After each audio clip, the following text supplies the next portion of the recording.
Mazzy, welcome back. A little spiffy today, huh? Swing in London, the mods, Carnaby Street, King's Road, Chelsea. What a time to be in London. 1965, 66, into 67. Is it like San Francisco that by the time San Francisco, the Summer of Love happened, it was really going downhill? It was all commercialized and the press jumped on and, all that kind of stuff. We got Donovan's Wear Your Love Like Heaven in a Yardley commercial here in the States. Was that big there in the UK? I know Donovan's coming with a reissue of Hurdy-Gurdy Man, an audiophile Impex version. I'm excited. I don't go for everything of these, but a $40 record, master tapes, all that good stuff. Yes, it's the music, but I love Donovan. But I want to talk about the Autumn Stone. The Small Faces, one of the best comps ever, only came out originally in the UK. There has been reissues on CD and vinyl, but if you know the somewhat tragic story and history of the Small Faces, how they got screwed by the record companies twice, management, at least twice, drug issues, only put out 4 proper albums with a bunch of comps, greatest hits, came out of that London mod scene, East London band, the R&B soulful happening at that time. I mean, Steve Marriott, the main singer, is, I'm going to say this on the record, is the greatest blue-eyed, white soul English singers of the 1960s. He's the one. It was Steve Marriott, and of course with Ronnie Lane, a great writer in his own right, starting from the second album on, Ian McLaughlin on keyboards. What's the guy's name? Winston, I think, the original keyboard player, and of course Kenny Jones, a great drummer, and people don't talk about him so much as a drummer in his talent, and he just kept time great. And of course, in the 70s, after Keith Moon passed, he became the drummer for a number of years for The Who, and Ian McLaughlin played with the Stones. I mean, there's so much intermingling, but I want to talk about the Small Faces. Now, this is not a definitive video. This is being reissued and expanded. Now, which I love it. I love this record, and it's a great overview. Like Weird Scenes of the Doors and the Smiths, Louder Than Bombs, it's a collection that's not simply a hits collection. Now, granted, it was the friggin' record company, Immediate Records, cashing in after, 6 months after they were gone, and already Steve Marriott was in Humble Pie, and the Faces were kind of reforming as the Faces with taller guys thrown in for good fortune or good luck or just to keep it going. This is not a definitive overview, but this is really an announcement of this. Now, I don't have a copy of the new version yet. Here is a picture of it, the vinyl version. It's expanded to 3 records from 2. It's coming out in the end of March. You can pre-order it now. I don't have a freebie. I pre-ordered the 3 LP vinyl on that colored vinyl. I don't really care about the colored vinyl.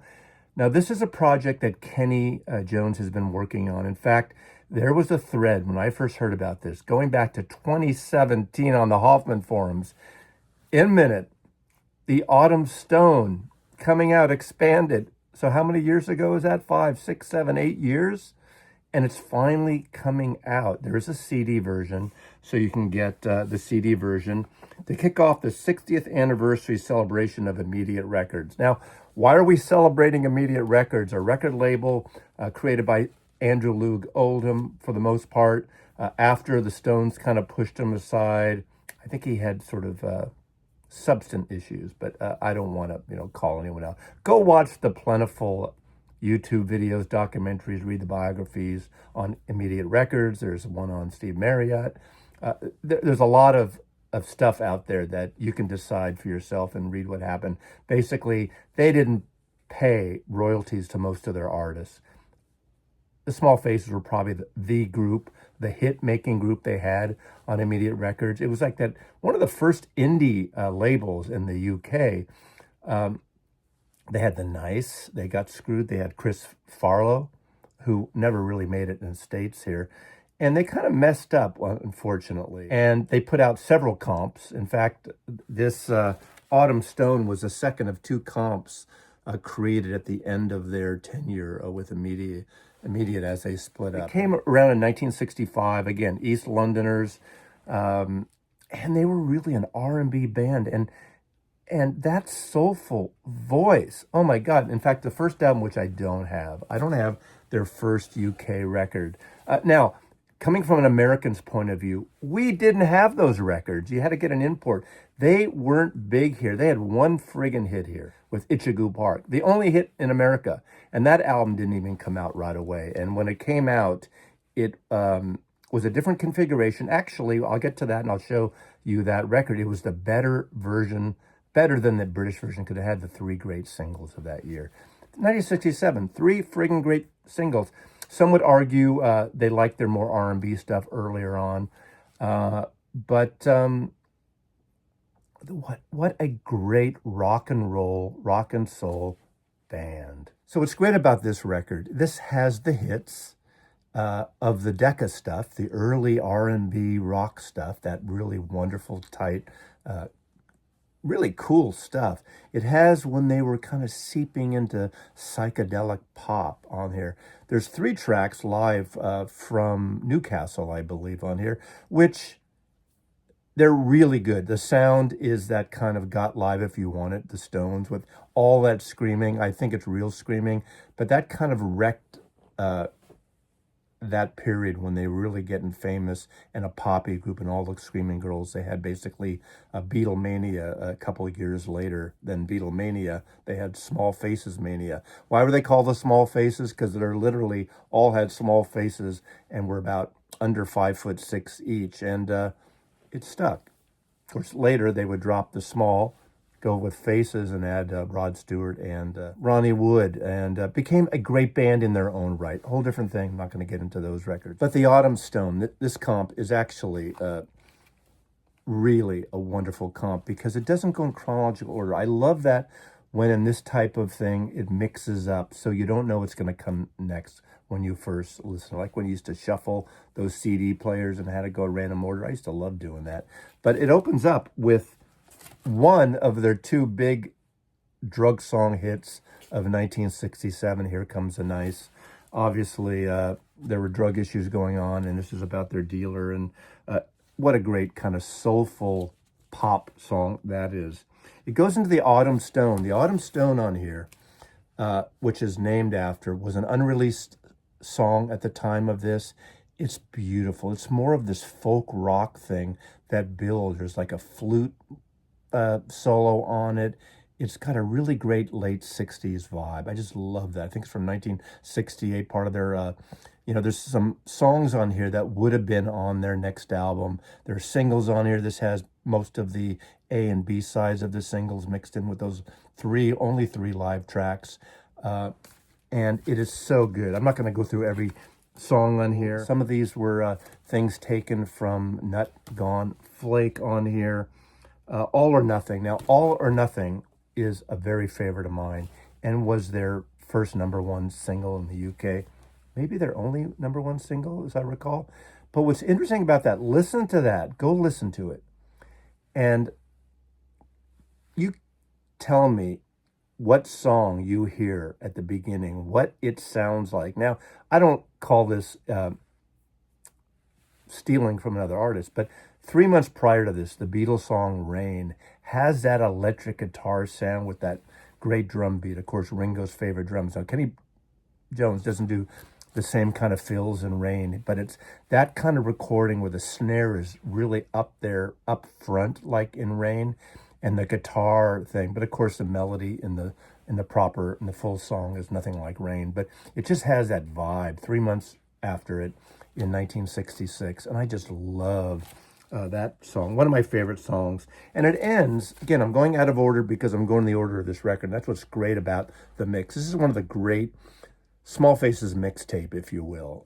It's just a, the fiery R&B soul stuff, the pop psychedelic stuff, the neo folk, post-updated kind of folky thing that was happening at the end that really wasn't something they were famous for. And it kind of, you could tell they were kind of already reaching out, especially Steve Marriott, even Ronnie Lane to that point. They're reaching for something else at the time.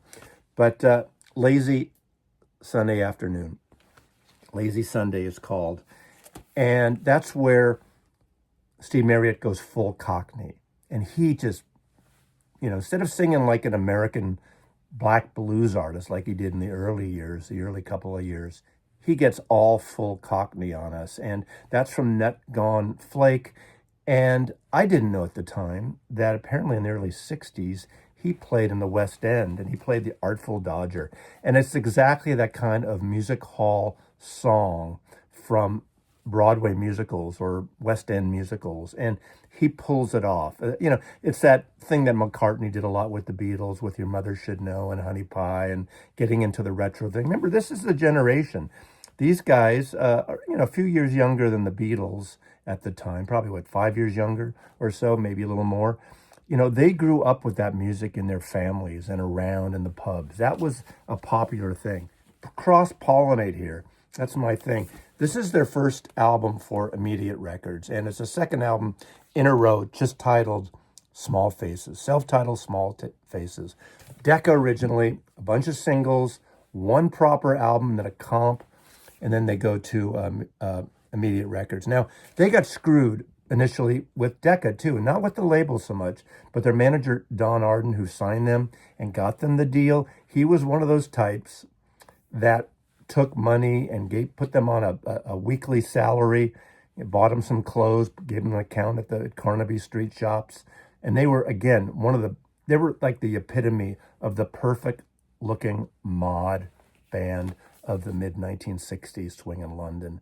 They had the sound, they had the persona, they had the haircuts, small in stature, but massive in a great talent and a great band. It's one of those bands that I wish I had seen live back at the peak, back in 1965, 66. That would have been an amazing to see at the Marquee Club. They were playing all the clubs like everyone else there, and they were part of that swing in London scene. But Don Arden screwed them up too, took their money. So they were one of many bands, the old story of they were screwed by management.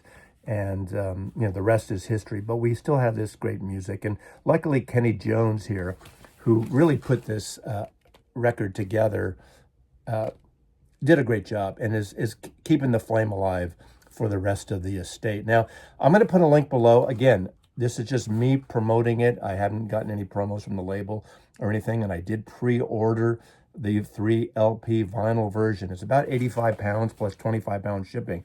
So for an American, it's not cheap. And you can only get it, for now at least, through the Small Faces website.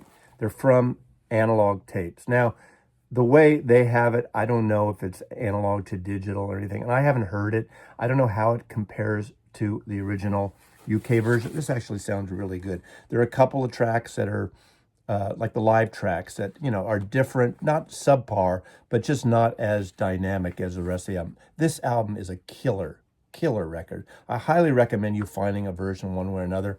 Maybe wait, if you're a CD person, get the 3 CD version, but as of right now, it's only available. Who knows? Maybe in the future, if this does well, there'll be a black vinyl version that'll be released to the public or released to retail outlets here. This is their first album that really crosses over into pop psychedelia. This is a fantastic album, but they have one leg in the R&B rootsy stuff and 1 foot in the psychedelic stuff on a pop level. So it really mixes in. There's a song, the last song on side 1 called Green Circles, which is very psychedelic pop music, which I just love. Unfortunately, in America, this record never came out in the day. This record, or the first record on Decca, never came out in America. We had some, I don't even think we had even singles, one of which broke them in America, and their only hit, Itchycoo Park. What a great pop psychedelic song. The first song, one of the first songs I can remember that has phase shifting and flanging that seem to circle around your head and ears. beautiful song, quirky song, another sort of drug-related song as well, which is kind of interesting. So you could see where they're coming from. There are but four small faces. This is one of those times that the Americans got it right. American labels got it right. They took off three songs, which would later come on comps and reissues and things over the years, but they put on the three singles, which still didn't help album sales. This wasn't a huge album in America. I think it was under 100. I don't think it even made the top 100. But Ichigo Park was really big. I think it was in the top 10. Great song. Wonderful song. What opens up side two on this album is the great song. Probably their best song if you pushed aside Ichigo Park, which is hard to do. But it is Tin Soldier. That song, written by Steve Marriott, was originally written apparently for P.P. Arnold, the American soul singer, expatriate who moved to England, who had a great career. They would work on other stuff together. And on the record, she sings background. In fact, there's a video on YouTube, her singing it on with one of those, live BBC shows at the time, or I think BBC. And it's so good. It's such a great song. The guitar, the soulful kind of psychedelic drone of the guitar, and it kicks in and has that wonderful thing. It sounds like maybe something the Stones would have done in the, Gimme Shelter, in that vein. It is so good. This band had so much more potential. 4 records, and they're out of here, which is really unfortunate. But this is the one record to get if you only going to get one album, as far as I'm concerned.